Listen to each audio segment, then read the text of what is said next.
আজ এই মুহূর্তে দেশ ছেড়েছেন, প্রধানমন্ত্রী পদ থেকে পদত্যাগ এবং তারপরেই দেশ ছাড়লেন শেখ হাসিনা।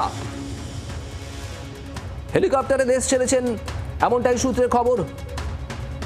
দেশ ছাড়লেন শেখ হাসিনা। আর এরপর বাংলাদেশের নিয়ন্ত্রণ হ্রাস কার হাতে যাবে, কি হবে পরিস্থিতি, সবটাই এখনো পর্যন্ত অস্পষ্ট। তবে সেনাপ্রধান তিনি সাংবাদিকদের মুখোমুখি হবেন এবং তারপরেই স্পষ্ট হবে এরপর কি হতে চলেছে।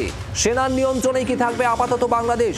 যে খবর আমরা পাচ্ছি, সেনার নির্দেশেই শেষ পর্যন্ত পদত্যাগ করেছেন শেখ হাসিনা এবং পদত্যাগের পরেই দেশ ছেড়েছেন, বাংলাদেশ ছেড়েছেন শেখ হাসিনা। এদেশে আসতে পারেন, এ রাজ্যে আশ্রয় নিতে পারেন, এমনটাও সূত্রের খবর, যদিও এখনো পর্যন্ত কোনো কিছু স্পষ্ট নয়।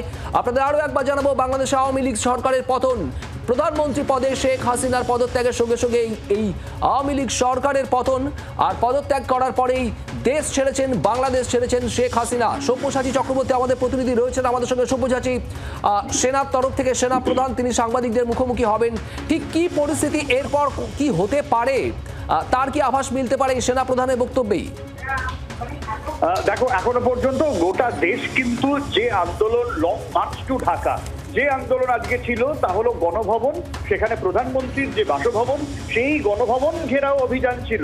আমরা সকাল থেকে দেখেছি যে কড়া নিরাপত্তা ছিল ঢাকা শহরের বাইরে এবং প্রচুর মানুষ জমায়েত হচ্ছিল এবং সেই জায়গা থেকে দুপুরের পর আচমকা গোটা বিষয়টা পরিস্থিতি পাল্টাতে শুরু করে এবং খবর আসে যে সেনাপ্রধান তিনি বিভিন্ন রাজনৈতিক দলের সঙ্গে বৈঠক করছেন এবং তারপরে আচমকাই যখন নিরাপত্তা তুলে নেওয়া হয় তখনই কিন্তু উচ্ছ্বাসে ফেটে পড়েন সাধারণ মানুষ এবং এরকম খবর রটে যায় যে অবশেষে আন্দোলনের সাফল্য, যে আন্দোলন তারা শুরু করেছিলেন, যে আন্দোলন শেখ হাসিনা সরকারের পতনের যে আন্দোলন, যে কোটা আন্দোলন থেকে যে আন্দোলনের ট্রান্সফরমেশন, পাল্টে যাওয়া, বদলে যাওয়া, বৈষম্য বিরোধী আন্দোলন থেকে সেই আন্দোলন সফল হতে চলেছে এবং তারপরে উচ্ছ্বাসে ফেটে পড়েন এবং তারপরেই খবর আসে শেখ হাসিনা এবং তার বোন দেশ ছাড়ছেন।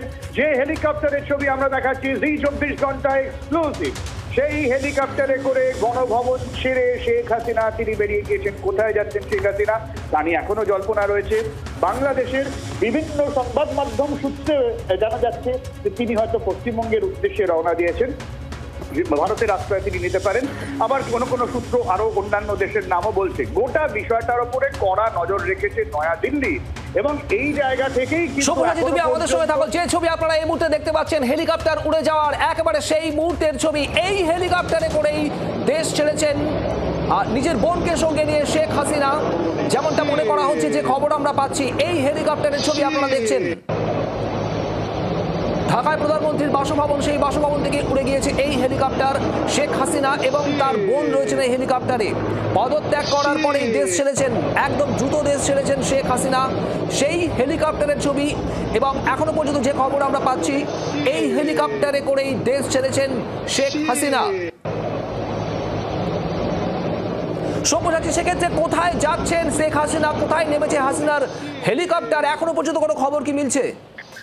শেষ আপডেট এই মুহূর্তে গুরুত্বপূর্ণ খবর, সূত্র মারফত খবর পাওয়া যাচ্ছে আগরতলায় নেমেছেন শেখ হাসিনা। আগরতলায় শেখ হাসিনার যে হেলিকপ্টার আগরতলায় ল্যান্ড করেছে এখনো পর্যন্ত এই খবর পাওয়া যাচ্ছে। ফলে আগরতলা থেকে এবারে শেখ হাসিনার হেলিকপ্টার কোন দিকে যায় সেদিকে অবশ্যই আমাদের নজর থাকবে। এই গুরুত্বপূর্ণ খবর, আগরতলা, ত্রিপুরার আগরতলায় শেখ হাসিনার হেলিকপ্টার সূত্র মারফত এখনো পর্যন্ত এই যাচ্ছে। ফলে অত্যন্ত গুরুত্বপূর্ণ শেখ হাসিনা ঠিক এখন কোথায় যাচ্ছেন, কোথায় তার রাজনৈতিক আশ্রয় তিনি নিচ্ছেন, এখনো পর্যন্ত সেই নিয়ে কিন্তু জল্পনা চলছে। আপাতত যে খবর পাওয়া যাচ্ছে শুভ, আগরতলায় সূত্র মারফত এই খবর পাওয়া যাচ্ছে তিনি তার হেলিকপ্টার ল্যান্ড করেছে। নজর রাখো সব্যসাচী, ধন্যবাদ। বাংলার আওয়াজ, বাঙালির আবেগ, জি 24 ঘন্টা।